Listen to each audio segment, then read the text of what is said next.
తమరి అధ్యక్షతన అత్యంత కీలకమైన ప్రకటన చేయాలని రాష్ట్ర ప్రభుత్వం భావిస్తున్నది.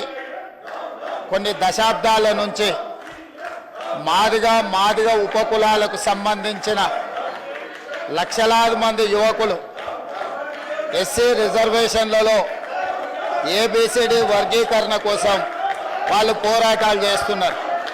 27 సంవత్సరాల నుంచి ఉమ్మడి రాష్ట్రంలో కానీ ప్రత్యేక తెలంగాణ రాష్ట్రంలో కానీ ఏబిసిడి వర్గీకరణ మీద మాదిగ ఉపకులాల యువకులు పోరాటాలు చేయడం జరిగింది.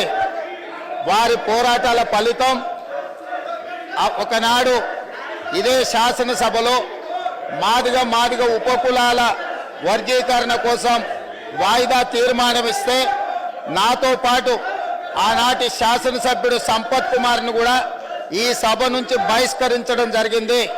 గత ప్రభుత్వం ఏబిసిడి వర్గీకరణ మీద కేంద్రానికి ప్రధానమంత్రికి విజ్ఞప్తి చేయడానికి అఖిల పక్షాన్ని తీసుకెళ్తామని చెప్పి తీసుకుపోకుండా మాదిగ సోదరులను మోసం చేయడం జరిగింది.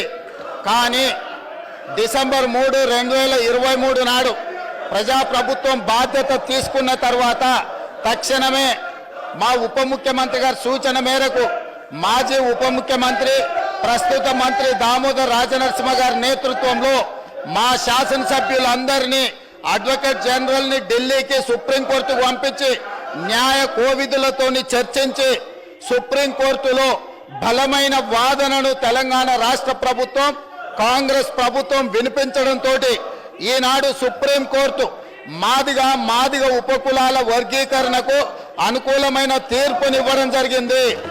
నేను మనస్ఫూర్తిగా సుప్రీంకోర్టు కాన్స్టిట్యూషనల్ బెంచ్కు రాజ్యాంగ ధర్మాసనానికి మనస్ఫూర్తిగా కృతజ్ఞతలు తెలియజేస్తున్నా. 7 మంది జడ్జిలలో 6 మంది జడ్జిలు రాష్ట్రాలకు ఏబిసిడి వర్గీకరణ చెయ్యడానికి అనుమతి ఇచ్చింది. తెలంగాణ రాష్ట్ర ప్రభుత్వం తరఫున నేను స్పష్టమైన ప్రకటన చేస్తున్నా. దేశంలోనే అందరికంటే ముందు బాగానే నిలబడి తెలంగాణ రాష్ట్ర ప్రభుత్వం ఏబిసిడి వర్గీకరణ అమలు చేసే బాధ్యత మా మిత్రులు మా మంత్రివర్గ సహచరులు మేమందరం తీసుకుంటాం. అవసరమైతే ఇప్పుడు ఇచ్చిన ఉద్యోగ నోటిఫికేషన్లలో కూడా వర్గీకరణను అమలు చేయడానికి అవసరమైతే ఆర్డినెన్స్ తీసుకొచ్చి మాదిగ సోదరులకు న్యాయం చేసే బాధ్యత మేము తీసుకుంటాము. కాబట్టి ఈరోజు ఈ సభ అందరూ కూడా ఈ అంశం మీద ఏకాభిప్రాయానికి వచ్చి మాదిగ ఉపకులాల వర్గీకరణకు సంపూర్ణంగా సహకరించాల్సిందిగా రాష్ట్ర ప్రభుత్వం తరఫున నేను విజ్ఞప్తి చేస్తున్నా అధ్యక్ష.